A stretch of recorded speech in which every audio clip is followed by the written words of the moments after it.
আল্লাহ রসুল বলছে নাফরমানের কবর রাইখা যখন ফেরেশতা চলে যাবে, কবর ডান পাশের মাটি তারে একটা চাপ দিবে বাম দিকে, বাম দিকের মাটি এক ডান দিকে। আল্লাহর কসম ডান পাশের হাড্ডি পাঁজর ভাঙ্গা ডান দিকে বাম দিকে চলে যাবে, বাম দিকের হাড্ডি পাঁজর ভাঙ্গা এই দুই আঙ্গুল যেভাবে এভাবে একটার ভিতরে ঢুকে গেছে, খোদার কসম ডান পাশের হাড্ডি পাঁজর বাম পাশের হাড্ডি পাঁজর এইভাবে একটার ভিতরে ঢুকে যায়। প্রিয় ভাই বাবা আমার, চলেন সবাই নিয়ত করি, নিজেকে গুনাহ থেকে বাঁচানো দরকার, নিজের আল্লাহর নাফরমানি থেকে বাঁচানো দরকার। আল্লাহ তাআলা বলেন, আমি আল্লাহকে না দেখে, আমি আল্লাহকে ভয় করে, আখিরাতকে ভয় করে, জাহান্নামকে ভয় করে, কবরকে ভয় করে, কোন ব্যক্তি আল্লাহকে ভয় করে, খোদার কসম এই কথার অর্থ হইল গুনাহ ছেড়ে দেয়। যে গুনাহ ছেড়ে দেয় সে আল্লাহকে ভয় করে, যে আল্লাহকে ভয় করে সে গুনাহ ছেড়ে দেয়। কোন নাফরমান আল্লাহকে ভয় করে না, আল্লাহকে ভয় করলে গুনাহ করতে পারে না। যে গুনাহ ছেড়ে দেয় সে অটোমেটিকলি আল্লাহকে ভয় করে, যে আল্লাহকে ভয় করে সে গুনাহ বর্জন করে। কুরআনুল কারীমের মধ্যে আছে, আল্লাহ তাআলা বলেন, বান্দা আমি তোমাকে বানিয়েছি পরীক্ষা করার জন্য, আর পরীক্ষায় উত্তীর্ণ করার উপযোগী আমি আল্লাহই তোমাকে শুনবার জন্য কান দিয়েছি, দেখবার জন্য চোখ দিয়েছি। ওযু, গোসল, নামাজ, রোজা, হালাল হারাম, পাক নাফাক সব কিছু বান্দা পালন করতে পারবে এমন যোগ্যতা দিয়ে তারে মানুষ বানাইছে। মানুষ হইবার পরে, মুসলমান হওয়ার পরে কেউ যদি বলে আল্লাহর এই হুকুম পালন করা আমার পক্ষে সম্ভব না, তাহলে এটা হইতে পারে তুমি ছাগল, তুমি গরু ছাগল ছাড়া আর কিছু না, তুমি মূলত হাইওয়ান, মূলত তুমি নিজের মানুষ এই পরিচয় ভুলে গেছো। তো এই জন্য বাপ, আল্লাহ নবী সাল্লাল্লাহু আলাইহি সাল্লাম বলেন, মা বাপ সন্তানকে ইহুদি বানিয়ে দেয়, অথবা খ্রিস্টান বানিয়ে দেয়, অথবা অগ্নি পূজক বানিয়ে দেয়। 3 বছরের বাচ্চাটা ছোট্টবেলা থেকেই ঘরে টেলিভিশন দেখে, রঙিন সিনেমা দেখে, নাটক সিনেমা দেখে, তারে এটা শিখাইবার ক্ষেত্রে কে ব্যবস্থা করে দিল? তার মা বাপ। এই 3 বছরের বাচ্চাটারে কার্টুন দেখার জন্য, গেমস খেলার জন্য এত বড় মোবাইলটা, এটা তো তার বাবাই দিছে, অথবা তার মা, তার দুলা ভাই, তার বড় ভাই, তার চাচা, এমন কেউ একজন তার হাতে তুলে দিছে। বলি, যেই মা বাপ সন্তানের, অপ্রাপ্তবয়স্ক সন্তানের হাতে এই বড় মোবাইলগুলো তুলে দেয়, এই মা বাবার চাইতে বড় জালেম আর কেউ নেই। ওরা নিজ হাতে সন্তানকে গলা টিপে হত্যা করে ফেল, ধ্বংস করে দিল, বরবাদ করে দিল। এই জন্য বদনসিব ওই সন্তান, ওই অভিভাবক দুর্ভাগা, যে মুসলমান পরিচয় দেওয়ার পরেও নিজ সন্তানকে আল্লাহর কোরআন দেখে দেখেও পড়তে জানে না। আল্লাহর কোরআন দেখে দেখে হাসরের ময়দানে আল্লাহ তাআলা জিজ্ঞেস করবে, বান্দা আমার দেওয়া 2টা চোখ, আমার দেওয়ার জিহ্বা, আমার দেওয়া ঠোঁট, এত লক্ষ কথা বললা, এত কিছু দেখলা, এত শব্দ উচ্চারণ করলা, পৃথিবীর কত লক্ষ কথা তুমি জীবনে বললা, অথচ আমার কালাম, সর্বশ্রেষ্ঠ আসমানি কিতাব মালিকের এই কোরআন, এটা একটু দেখে দেখেও পড়তে পারো না, এর চাইতে বড় বদনসিব আর কে হইতে পারে? আল্লাহর কোরআন যেই মুসলমান দেখে দেখেও শুদ্ধ পড়তে পারে না, ওই লোকটা বোবা। বাকি কথাগুলো না বললেও চলতো, এই পৃথিবী ভোগ করা যেত। বোবা মানুষ যারা, তারা কথা না বলতে পারলেও ভাতও খাইতে পারে, ঘুমও যাইতে পারে, পেশাব পায়খানাও করে, বিয়েও করে, বোবা মানুষের বাচ্চা কাচ্চাও হয়। তাহলে বোবায়ও তো পৃথিবী ভোগ করে। তাহলে যে জবান আল্লাহর দেওয়া, যে চোখ আল্লাহর দেওয়া, সেই মালিকের কালাম দেখে দেখেও পড়তে পারলাম না। 16 বছর বাচ্চাটা পড়লো, অথবা আপনি পড়াইলেন, একবারও ভাবলেন না, হায় আমার সন্তানকে আমি কি পড়াইলাম? একবারও মনে করলেন না? আল্লাহ আমাদেরকে বুঝ দান করেন, আল্লাহ আমাদেরকে বিবেক দান করেন। আল্লাহ তাআলা বলে, বান্দা 23 বছরে আমি আমার রাসূলের কাছে এই সর্বশ্রেষ্ঠ কিতাব নাজিল করলাম, আমার সবচেয়ে শ্রেষ্ঠতম কথাগুলো আমি তোমাদের জন্য দিলাম বান্দা। এরপরে আর কি বললে? এর চাইতে দামি কথা আর কোনটা বললে? আর কোন কিতাব নাজিল করিলে? আর কেমনে বললে? আর কিভাবে বললে বান্দা ঈমান আনতা, বিশ্বাস করতা? আকিমুসসালাহ, আকিমুসসালাহ 80 বারের চাইতে বেশি বলছি আমার কোরআনে, আর কতবার বললে আমারে সিজদা দিতা? ইত্তাকুল্লাহ, ইত্তাকুল্লাহ বারবার বলেছি, আল্লাহকে ভয় করো, আর কতবার বললে বান্দা আমারে ভয় করতা? রাসূলুল্লাহ সাল্লাল্লাহু আলাইহি সাল্লাম হাশরের ময়দানে অসংখ্য উম্মতকে জিজ্ঞেস করবে, এই আমল নামা যখন দেখবে, প্রত্যেকটা উম্মত তার নিজ নিজ আমল নামা রাসূলুল্লাহ সাল্লাল্লাহু আলাইহি সাল্লাম দেখবেন। এই আমল নামা দেখে নবী জিজ্ঞেস করবে, উম্মত 23টা বছর একটানা আমি কেঁদেছি, উম্মত 23 বছর তোদের জন্য আমি কেঁদেছিলাম। এমনও রাত গেছে, সারা রাত উম্মতের জন্য আমি কেঁদেছি, সারা রাত দোয়া করছি উম্মতের জন্য। তায়েফের পাথরের আঘাতে পিঠ চালনির মতো ছিদ্র বানায় ফেলছি, পেটের কষ্টে, ক্ষুধার কষ্টে 14 দিনের চাইতে বেশি পেটে 2টা পাথর বাইদা ক্ষুধার কষ্ট হজম করছি। উহুদের দান শহীদ করা রক্তে আমি বেহুশ হয়ে আমি পড়েছিলাম। সেই নবী আমি আর কত কাঁদলে, আর কত রক্ত ঝরাইলে উম্মত তুমি আমার কথা মনে করতা? আল্লাহ বলছে কোরআনে, আলাম ইয়ানি লিল্লাযীনা আমানু আন তাখশা কুলুবুহুম লিযিকরিল্লাহ। এই আমার ইমানদার বান্দা, আমায় আল্লাহর ভয়ে, আমার স্মরণের জন্য, আমার বন্দেগীর জন্য তোমার দিলটা নরম হওয়ার সময় আজও কি হয়নি বান্দা? 365 দিনে খোদার একটা বছরে যে কোনো দিন ফজরের নামাজ পড়লা না যুবক, তোমারে যেন আল্লাহ ডেকে বলে, হায় বান্দা, তাহলে কি আর কোনো দিন নামাজ পড়বা না? 30 বছর ধরে যে কোনো দিন সুদের লেনদেন ছাড়লেন না, হারাম রোজগার করেই গেলেন, আল্লাহ তাআলা যেন ডেকে বলে, বান্দা, তাহলে এই নাফরমানি কি আর কোনো দিন ছাড়বা না বান্দা? সিদ্ধান্ত নিয়ে ফেলছো তাইলে আজীবন সুদের উপরেই থাকবা, আজীবন মিথ্যার উপরেই থাকবা। তাহলে কি বান্দা এই ফয়সালা নিয়ে ফেলছো? আজীবন কাস্টমার ঠকাইয়েই যাইবা, ওজনে কমই দিয়ে যাবা। তাহলে কি এই ফয়সালা নিয়ে নিছো তোমার বিবি আজীবন বেপরদাই থাকবে? তোমার ঘরে অহরহ প্রতিনিয়ত রঙিন টেলিভিশন চলবে নিয়মিত, এই ফয়সালা তোমার? ঠিক আছে বান্দা, কুলু ওয়া তামাত্তাউ কালিলান ইন্নাকুম মুজরিমুন।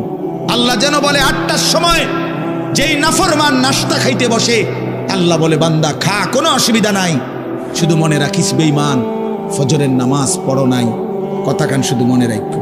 আল্লাহ তাআলা যেন ডাক দিয়ে বলছে, বেঈমান খা, ভাত খা, খানা আমি আটকাইতাম না, শুধু মনে রাখিস এশার নামাজ পড়স নাই, ভাত খা বেঈমান, খানা আটকাবো না, খানা আমি জন্তু জানোয়াররাও খাওয়াই, তোরে খাওয়াবো না কেন? শুধু মনে রাখবি, ইন্না আ'তাদনা লিল কাফিরিনা সালাসিলা ওয়া আগলালাম ওয়া সাইরা।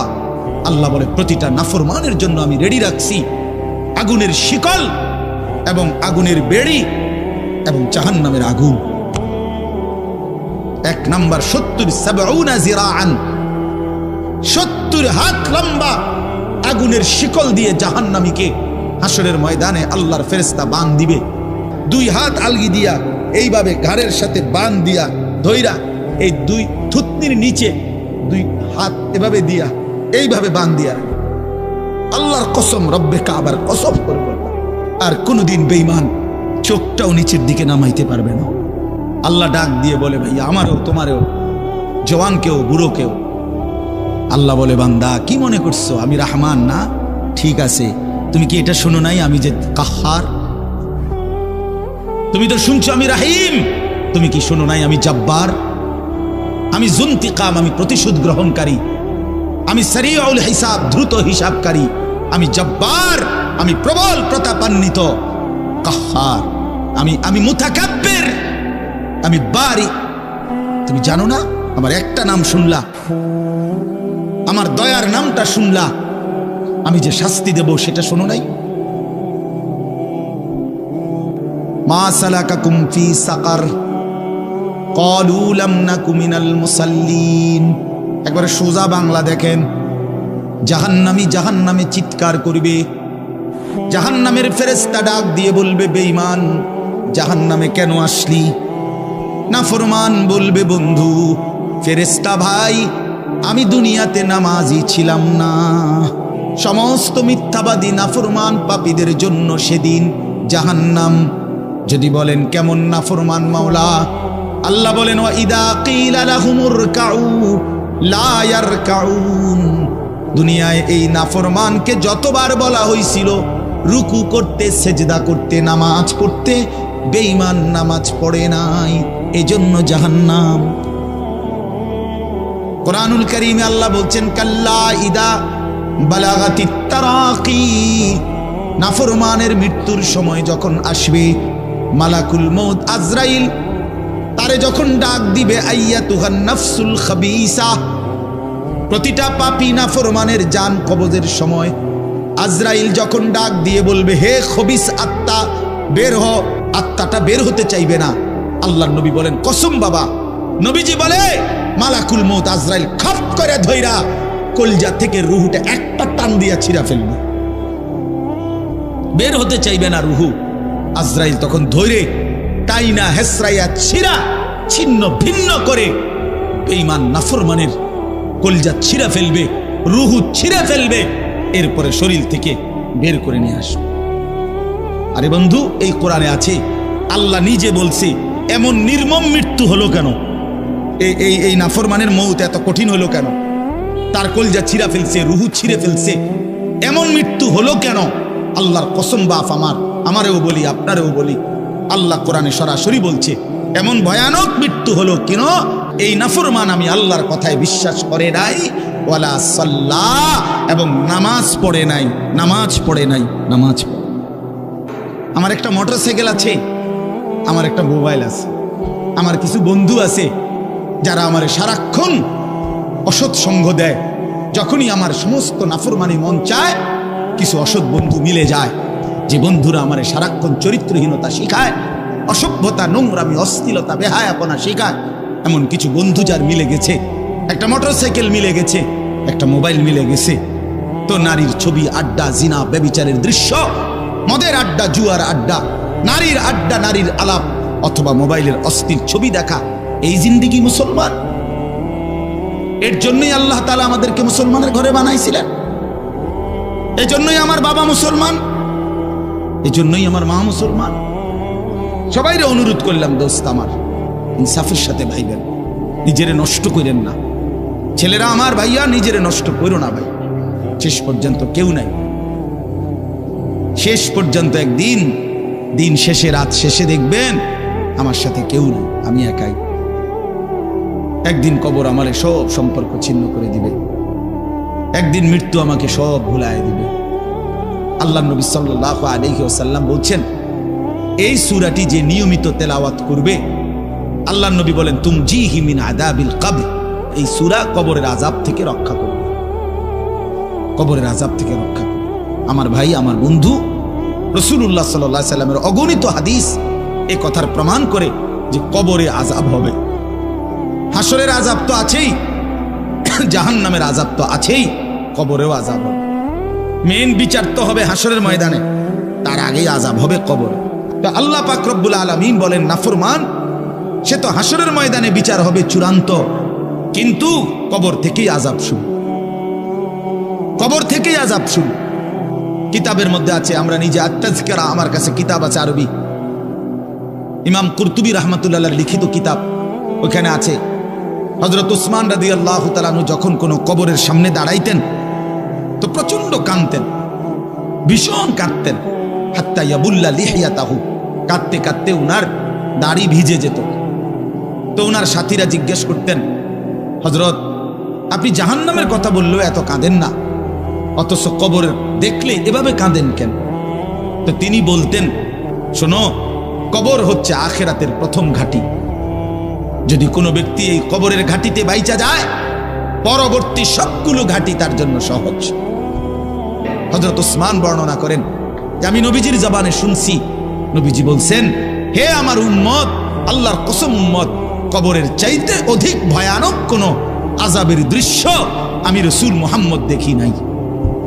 যে ব্যক্তি কবরের 3টা প্রশ্নের জবাব দিতে পারবে না, রাসূলুল্লাহ সাল্লাল্লাহু আলাইহি সাল্লাম বলেন, আল্লাহ তাআলার পক্ষ থেকে তখন ফেরেশতাদের কাছে ঘোষণা আসবে, আমার এই নাফরমান বান্দার কবরে জাহান্নামের বিছানা বিছিয়ে দাও, জাহান্নামের পোশাক পরিয়ে দাও, আর জাহান্নাম বরাবর তার জন্য কবর থেকে দরজা খুলে দাও। ফেরেশতারা যখন এই কার্যক্রমটা শেষ করবে, প্রথম জাহান্নামের বিছানা বিছায় দিছে, পোশাক পরায় দিছে, জাহান্নাম বরাবর দরজা খুলে দিছে। আল্লাহর নবী সাল্লাল্লাহু আলাইহি ওয়াসাল্লাম বলেন, একজন ফেরেশতা এসে তখন একটা লোহার হাতুড়ি, লোহার গুর্জ, লোহার হাতুড়ি দিয়ে একজন ফেরেশতা তাকে একটা আঘাত করবে, তার দুই কান বরাবর একটা আঘাত করবে।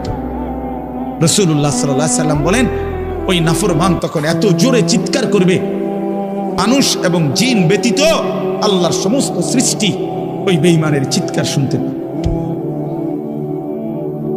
আপনি হাসলেও কবরে যাইতে হবে, কাঁদলেও কবরে যাইতে হবে।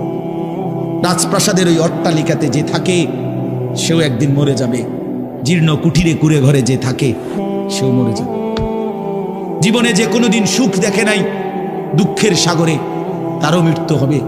জীবনে যে কোনোদিন দুঃখ দেখে নাই, সুখের সাগরে ভাসছিল, তারও মৃত্যু হবে, সেও মরে যাবে। কবর নিশ্চিত। আল্লাহ তাআলা মৃত ব্যক্তিকে বলবে, বান্দা, কোরআন শরীফের আয়াত, এখন থেকে নিয়ে ইসরাফিলের ফুঁতে হাসরের ময়দানে উঠানো পর্যন্ত বারজাখ মানে কবরের জীবনে পড়ে থাকো। ভেবে দেখেন, ভেবে দেখেন, শুধু 1 মিনিট। আমিও ভাবি, আপনিও ভাবেন। হাদিসের মধ্যে আছে, ইসরাফিল প্রথম ফু দিলে জমিনের সবকিছু মাটির নিচে চলে যাবে। দ্বিতীয় ফু দিলে মাটির নিচ থেকে আবার সবাই উঠে হাসরের ময়দানে দাঁড়াবে। তো নবীজি সাল্লাল্লাহু আলাইহি সাল্লাম বলছে, এই 2 ফুঁয়ের মাঝখানে ব্যবধান হবে 40। তো মুহাদ্দিসিনে কেরাম, উলামায়ে কেরাম বলেন, কেউ কেউ এই 2 ফুঁয়ের মাঝখানে ব্যবধান হতে পারে 40,000 বছর। তাহলে ধরে নেন, সর্বশেষ যেই লোকটা কবরে গেছে, যদি তার কবরে আযাব হয়, তাহলে তার কবরের আযাব ভোগ করতে হবে 40,000 বছর। এবার বলেন তো, এখন যারা মরতেছে, এবার বলেন তো রাসূলুল্লাহ সাল্লাল্লাহু আলাইহি সাল্লামের জামানায় যারা মারা গেছে, এবার আরো পিছনে যান, ইব্রাহিম আলাইহিস সালামের জামানায় যারা মারা গেছে, এবার আরো পিছনে যান, নূহ আলাইহিস সালামের জামানায় যেই অবিশ্বাসী বেঈমানগুলো মারা গেছে, তারা আজকে কত বছর যাবত কবরে আযাব ভোগ করতেছে। আল্লাহ বলেন, আমার শরণ থেকে যে মুখ ফিরায় নিল, আমার বন্দিগি, আমার ইবাদত, আমার হুকুম পালন, আমি তার জীবন করে দেব সংকীর্ণ, এবং তার হাসরের ময়দানে উঠাবো অন্ধ। এই জীবন সংকীর্ণ করার একাধিক তাফসির, এর মধ্যে একটা তাফসির হলো এইটা যে আল্লাহ জীবন সংকীর্ণ করে দিবে, মানে তার কবরের মধ্যে তার কবরটাকে একেবারে সংকীর্ণ করে দিবে। আল্লাহ রাসূল বলছে, নাফরমানের কবর রাইখা যখন ফেরেশতা চলে যাবে, কবর ডান পাশের মাটি তারে একটা চাপ দিবে বাম দিকে, বাম দিকের মাটি এক ডান দিকে। আল্লাহর কসম, ডান পাশের হাড্ডি পাঁজর ভাঙ্গা ডান দিকে বাম দিকে চলে যাবে, বাম দিকের হাড্ডি পাঁজর ভাঙ্গা। রাসূলুল্লাহ সাল্লাল্লাহু আলাইহি ওয়াসাল্লাম বলছে, বন্ধু দেখেন, হাত্তা তাখতালিফা আদলাহু, এই 2 আঙ্গুল যেভাবে এভাবে একটার ভিতরে ঢুকে গেছে, খোদার কসম, ডান পাশের হাড্ডি পাঁজর, বাম পাশের হাড্ডি পাঁজর এইভাবে একটার ভিতরে ঢুকে যাবে। রাসূলুল্লাহ সাল্লাল্লাহু আলাইহি ওয়াসাল্লাম একদিন হযরত বারা ইবনে আযিব রাদিয়াল্লাহু তাআলা আনহু থেকে বর্ণিত, নবীজি একদিন এক সাহাবীর জানাজা পড়তে গেছেন। জানাজা পড়তে গিয়ে খালি কবরের সামনে কিছুক্ষণ দাঁড়াইছেন, তখনও উনারে কবরে রাখে নাই, জানাজাও পড়ায় নাই। নবীজি আগে গিয়া কবরটার সামনে দাঁড়াইছে। হযরত বারা ইবনে আযিব বলেন, আমরা নবীজির সাথে ছিলাম। আল্লাহ নবী সাল্লাল্লাহু আলাইহি সাল্লাম কবরের খালি এই কবরে দেখা অঝরে কাঁদতে শুরু করছে। আমরা সবাই সাহাবীরা নবীজির সাথে কাঁদতে শুরু করলাম। অনেকক্ষণ কাইদা নবীজি চোখের পানি মুইছা আজীব কথা বলছে নবী। রাসূলুল্লাহ সাল্লাল্লাহু আলাইহি ওয়াসাল্লাম সাহাবীদেরকে লক্ষ্য করে বলছে, আমার বন্ধুরা, আমার সাথীরা, এই কবরে যাওয়ার জন্য তোমরাও রেডি হও, ফাআইদ্দু, তোমরাও প্রস্তুতি নাও, অচিরেই তুমি আমি সবাই এই কবরেই পৌঁছে যাইতে হবে। এই জন্য বললাম, এই সূরা মুলক এটা আল্লাহ তাআলা অত্যন্ত ফজিলতপূর্ণ একটি সূরা। রাসূলুল্লাহ সাল্লাল্লাহু আলাইহি ওয়াসাল্লাম বলছেন, আমার উম্মতের প্রতিটা মুমিন তার কলিজার ভিতরে, তার জবানে এই সূরা মুলক থাকুক, তেলাওয়াত করে, যেন কবরের আযাব থেকে রক্ষা পায়। নবীজি 5 ওয়াক্ত নামাজের পরে, সরদারে দু আলম নবীর তো কোনো গুনাহ নাই, তিনি নিষ্পাপ, তিনি তো জান্নাত উদ্বোধন করবেন। নবী বলছে, আমি সেই মুহাম্মদ যে প্রথম জান্নাতের দরজা আমি নাড়ব, জান্নাতের কড়া নাড়ব আমি মুহাম্মদ। ভেতর থেকে ফেরেশতা বলবে, আপনি কে? আমি বলবো মুহাম্মদ। ফেরেশতা বলবে, আনতাজিরুলাক, আমি তো আপনার অপেক্ষাই করছিলাম, আপনি আসবেন বলেই তো অপেক্ষায় ছিলাম, আপনি উদ্বোধন করে দিলেই তো বাকিরা ঢুকবে। তো সেই নবী যিনি জান্নাত উদ্বোধন করবেন, তিনি 5 ওয়াক্ত নামাজের পরে ভাইয়া প্রতিদিন তিনি যেই কথাটা দোয়া করতেন, এর মধ্যে একটা দোয়া এটা, আল্লাহুম্মা ইন্নী আউযু বিকা মিন আযাবিল কবর ওয়া মিন ফিতনাতিল কবর ওয়া মিন ফিতনাতিল মাসীহিদ দাজ্জাল ওয়া মিন ফিতনাতিল মাহইয়া ওয়াল মামাত। আল্লাহ, আমি কবরের আযাব থেকে পানাহ চাই,